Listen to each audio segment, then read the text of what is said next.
رومی سلطنت کا ایک بڑا شہر جہاں جرجیس نامی راہب رہتا تھا جسے بحیرہ کہتے تھے۔ یہ راہب اپنے گرجا سے کبھی باہر نہیں نکلتا تھا، لیکن جب قافلہ آیا تو وہ خود نکلا، قافلے میں آیا اور میزبانی کرنے لگا۔ اس نے رسول اللہ صلی اللہ علیہ وسلم کو دیکھتے ہی پہچان لیا، ہاتھ پکڑا اور کہا، یہ سید العالمین ہیں، اللہ انہیں رحمت للعالمین بنا کر بھیجے گا۔ ابو طالب نے پوچھا، آپ کو یہ کیسے معلوم ہوا؟ بحیرہ نے کہا، جب تم لوگ گھاٹی کے اس پار نمودار ہوئے تو کوئی درخت، کوئی پتھر ایسا نہ تھا جو سجدہ کی حالت میں نہ جھکا ہو۔ یہ چیز صرف نبی کے لیے ہوتی ہے، کسی اور انسان کے لیے نہیں، اور میں انہیں مہر نبوت سے پہچانتا ہوں جو کاندھے کے نیچے کری نرم جگہ کے پاس سیب کی طرح ہے۔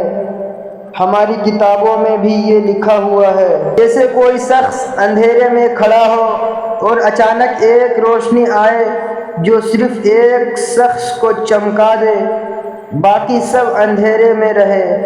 بحیرہ کی آنکھیں کتابوں کی روشنی سے کھل گئے اور اس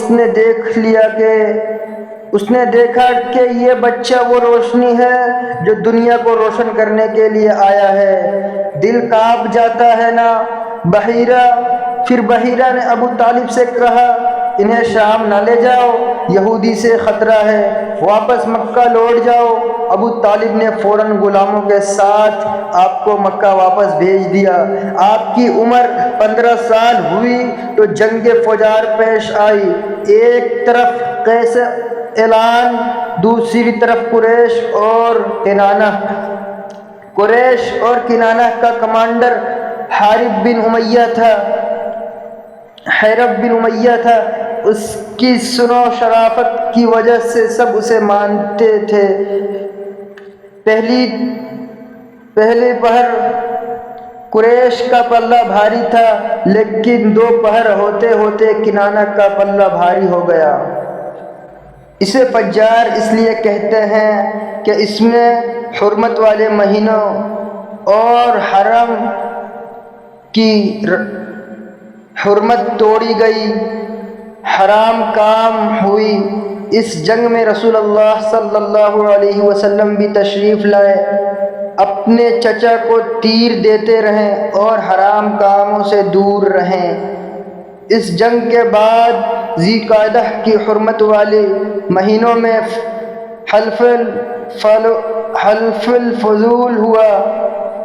چند قبیلوں بنی شام، بنی مطلب، بنی اسد بن عبد العزیز، بنو زہر بن کلاب اور بنی تیم بن مرہ، عبداللہ بن جدعان تیمی کے گھر جمع ہوئے۔ عبداللہ بن جدعان سنو شرافت میں ممتاز تھے۔ انہوں نے عہد کیا، مکہ میں جو بھی مظلوم نظر آئے گا، مکہ کا ہو یا باہر کا، ہم سب اس کی مدد کریں گے، اس کا حق دلوائیں گے۔ اس اجتماع میں رسول اللہ صلی اللہ علیہ وسلم بھی تشریف لائے تھے۔ بعد میں نبوت ملنے کے بعد نبی صلی اللہ علیہ وسلم فرماتے، میں عبداللہ بن جدعان کے گھر ایک ایسا معاہدے میں شریک تھا کہ مجھے اس کے عوض شرخ اونٹ بھی پسند نہیں۔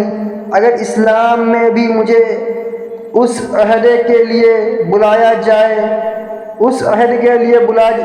جائے تو میں لبیک کہوں گا۔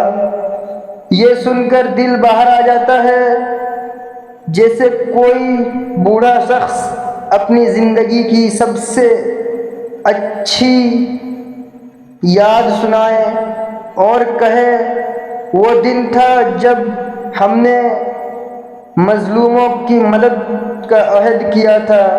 نبی صلی اللہ علیہ وسلم کا دل بھی ایسا تھا، مظلوم کی آواز سن کر دل کانپ جاتا تھا۔ اس معاہدے کی وجہ سے ایک زبید آدمی تھا، وہ سامان لے کر مکہ آیا۔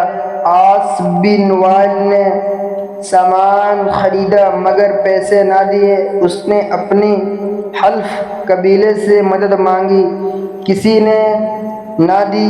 وہ جبل ابو قیس پر چڑھا اور بلند آواز سے اشعار پڑھے، اپنی مظلومیت بیان کی۔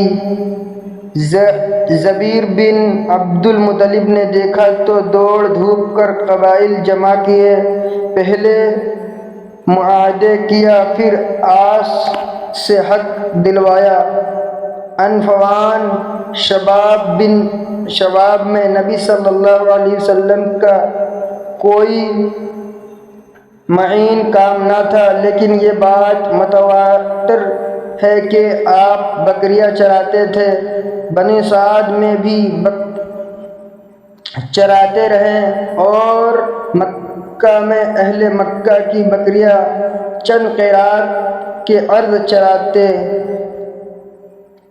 25 سال کی عمر ہوئی تو حضرت خدیجہ رضی اللہ تعالی عنہا کا مال لے کر شام تجارت کے لیے گئے۔